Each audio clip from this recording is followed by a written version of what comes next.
Swimming every day at lunch. I didn't really pick up running until I moved to Champaign and developed a cohort of women friends that I began running with. I'm very passionate about water. All of my children, everyone in my family, it was part of my prenuptial agreement for my husband. My husband right now is currently the referee at the Illinois High School State Swim Meet, and all of my daughters are state swimmers. So that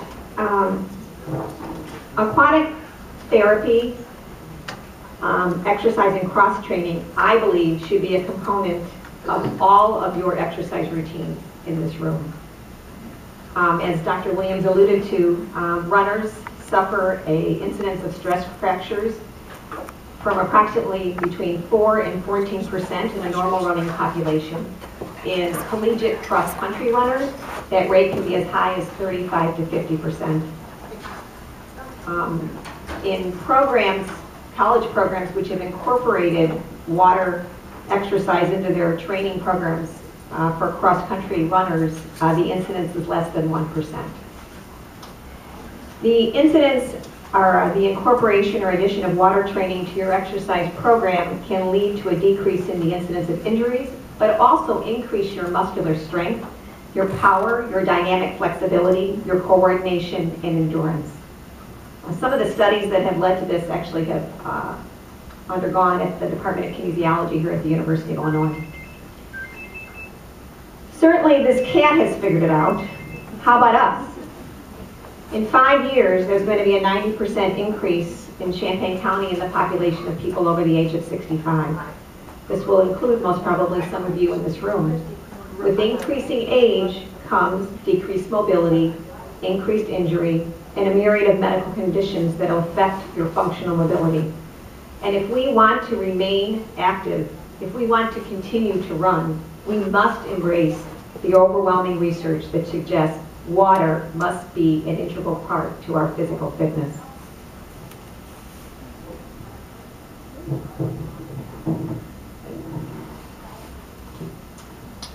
So, why exercise in water? This picture depicts underwater treadmills, which I'll talk about a little bit further on. Water exercise is a gentle way to exercise your joints and muscles. It supports and encourages free movement and may also provide resistance to build up muscle strength. Water produces less sweat volumes. Immersion in water raises your body temperature, causing your blood vessels to dilate and increase your circulation. Research on the heart rate responses to exercise in water is similar to that of running on a land treadmill. You actually can maintain or improve your cardiovascular fitness while jogging in water. And I know many of you don't believe that, but stay with me. Water also affords an ideal environment for plyometric training, which avoids the joint damage and strain when those exercises are done on land. Why water for rehabilitation? It relieves joint stiffness. It increases the function for patients with acute transient sport injuries. So Dr. Williams' patient with a stress fracture can go in the water and do his workout sooner and attain functional mobility sooner if he incorporates his exercise routine in water. Water creates a safe environment, therefore, for progressive rehabilitation. I would bet most of you in this room have at some point in time either seen a physical therapist or thought of seeing a physical therapist. Outpatient physical therapy is projected to grow at a rate of 12% a year in the next decade.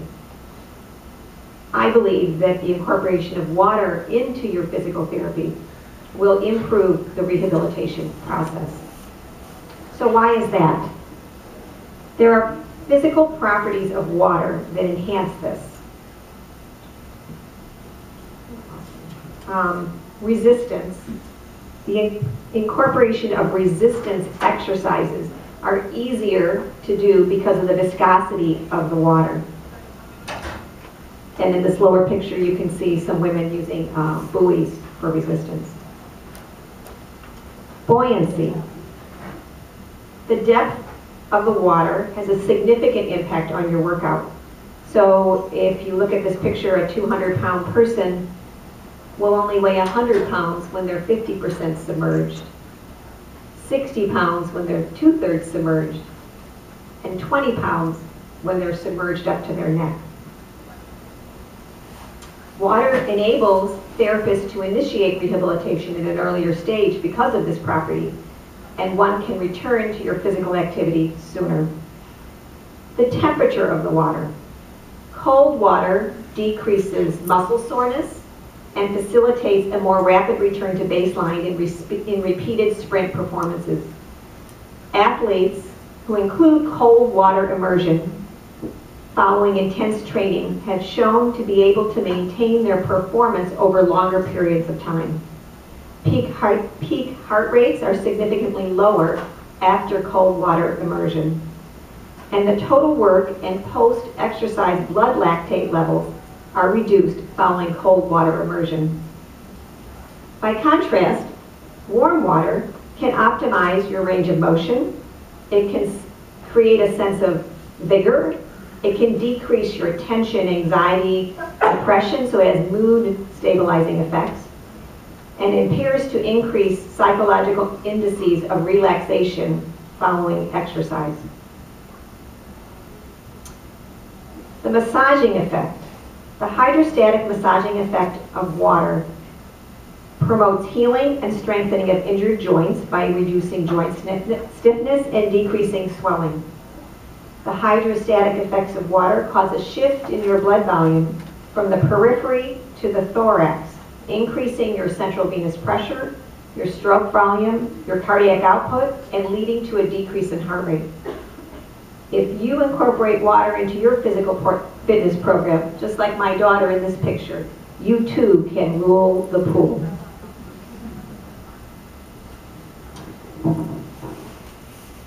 So, deep water exercise is thought to be the most common type of exercise for runners, for cross-training. It decreases the impact on your joints. It aids in decreasing low back pain. It increases your aerobic threshold. It improves your circulation. The maximum amount of oxygen your body can take in and deliver in a minute is is increased in runners. Actually, our maximum oxygen consumption tends to decrease about 1% a year, a fact that I find quite depressing. But deep water exercise can improve our maximum oxygen consumption as a measure of aerobic capacity. Deep water exercise can lead to core stabilization. It improves our agility and balance when compared to land-based exercise. Deep water exercise can improve our flexibility. And finally, with research indicating that water exercise training can enhance our performance on land, it is no wonder that top athletes such as my daughter, shown in this picture, are heading to the deep end of the pool, not just for injury rehabilitation, but for cross-training as well. When starting to do cross-training in water, deep water running is the primary exercise you'll want to initiate. The gait pattern of running in deep water needs to be closely aligned with that of terrestrial running to attain the maximum benefit. A cross-country or open gait pattern is quantitatively found to be more similar to land-based running, and so that is the stride that you'll want to achieve. And I have a little video here. We'll see if it works.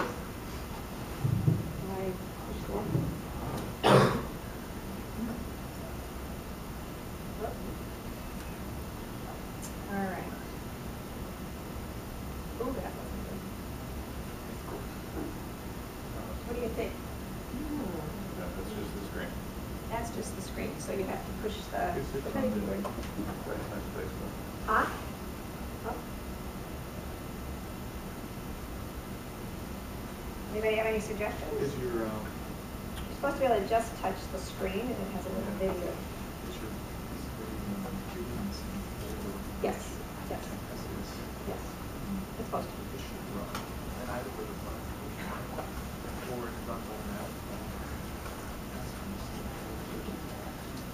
we try going out of presentation mode in the PowerPoint. Press escape, and then click on see if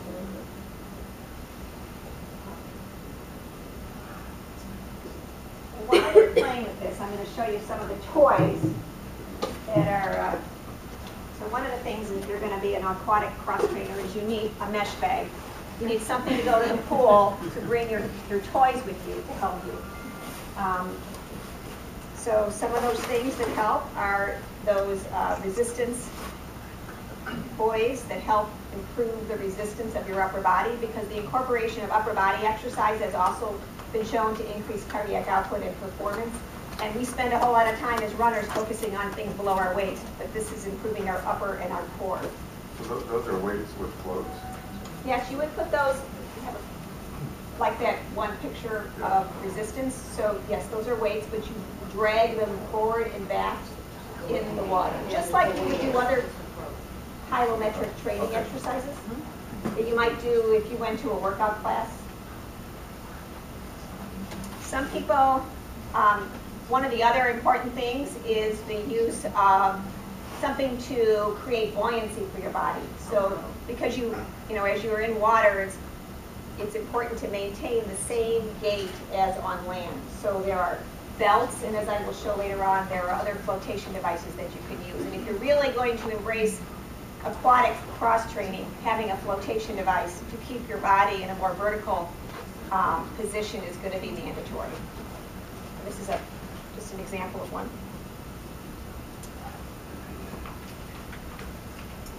Some people use paddles. These are another device. So if you're going to do horizontal swimming, using paddles, again, increasing your upper body and upper core muscles can help. Flippers. A pair of flippers, once again, creates stretches your muscles and helps with your spine. So if you have a lot of low back pain, that will help.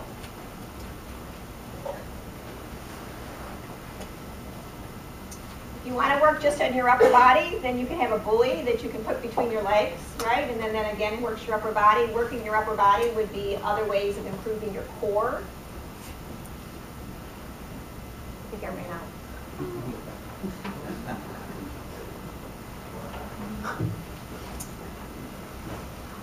I'll talk a little bit. So there are some general rules of thumb, which I think I've alluded to a little bit. The resistive properties of water can facilitate muscular strength and endurance in inactive participants. So if you've never run before and you think, well, I can't be in the marathon because, you know, I don't know how to run, or I'm not good enough, or I don't have the time. A good place to start to build your endurance might be in water, because you're going to feel, you're going to have less injury to your joints and less tension on your joints. Aquatic cross training is very helpful in maintaining leg strength in competitive athletes. And aquatic cross training is very promising in research in older adults. An important thing to remember, though, is if you're going to begin to do aquatic cross training and exercise, just like you would approach your plan for training for the marathon, you have to build up your strength and endurance. You will need to build up your workloads, and in particular, because when you transfer into the water for cross training, you will be exposing weaker muscle groups moving in a much more viscous environment than on land. You shouldn't assume that you can accomplish the exact same thing in water without a logical progression of activity. You wouldn't assume that you would just run out and run a marathon tomorrow without training. You shouldn't assume that you would jump in the water and create the same physical activity without training. You should focus in water in particular on proper technique and the specificity of movement patterns, not just on your heart rate. So jumping in the water and doing an exercise routine and then measuring your heart rate shouldn't be your first focus. Your first focus should be having the vertical gait and cross-training gait. So examples of some workout ideas might be to combine a land combine a land-based and water training program. So do some of it on land and some of it on water. You could always try in your water training program to finish in the deep water to aid in recovery and stretch your muscles out. You could always consider that your recovery running could occur in the pool as opposed to on land. This picture depicts some of the gravity suits that are available. So wearing a buoyancy suit will allow for proper posture and eliminate the struggle to stay afloat. It also provides a thermal barrier and provides additional resistance and increases flexibility in your workout routine. I personally think that these two on the top would be my preference. They're more geared to keep you in a vertical position. And I have a handout that Marcia has in the back that can give you some sources of how you can purchase this. The next important thing that is used in aquatic exercise is wearing shoes. So I think it is research has demonstrated that it's very important to wear shoes when you're in the water. Running in shoes in deep water, even though your foot never touches the bottom of the pool, will provide the neuromuscular feedback via the shoe and increase your sensation of terrestrial running. It also increases the amount of work you're doing, and it creates a feeling of land-based running. So one professor in Oregon who has done a lot of research actually has collaborated with Nike to develop these shoes for his cross-country team that has apparently won quite a few NC2A awards. Running in shallow water or exercising in shallow water with shoes can also provide better support and traction on slippery surfaces. So it's highly recommended that you think about investing in a pair of aquatic training shoes.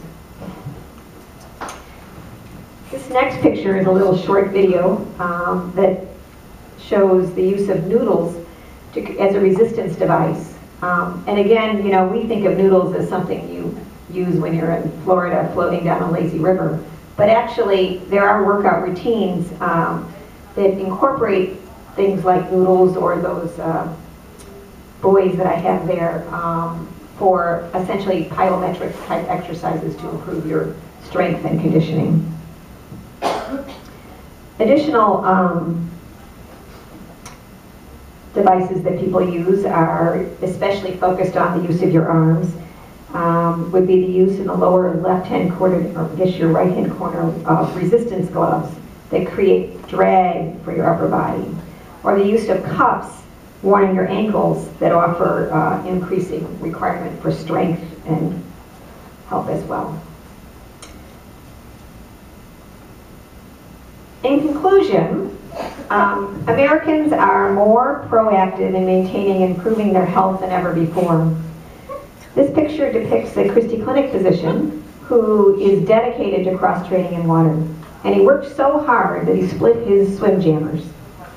He actually is a surgeon and he tried to sew them back together, but it didn't work. His half marathon time last year was approximately 1 hour and 30 minutes. And he's a great guy. I do have permission to share this picture. I would like to suggest to you today that cross-training in water will enhance and preserve your functional mobility into this millennium. So get wet, run in the marathon this year, and here's a picture of the new Y.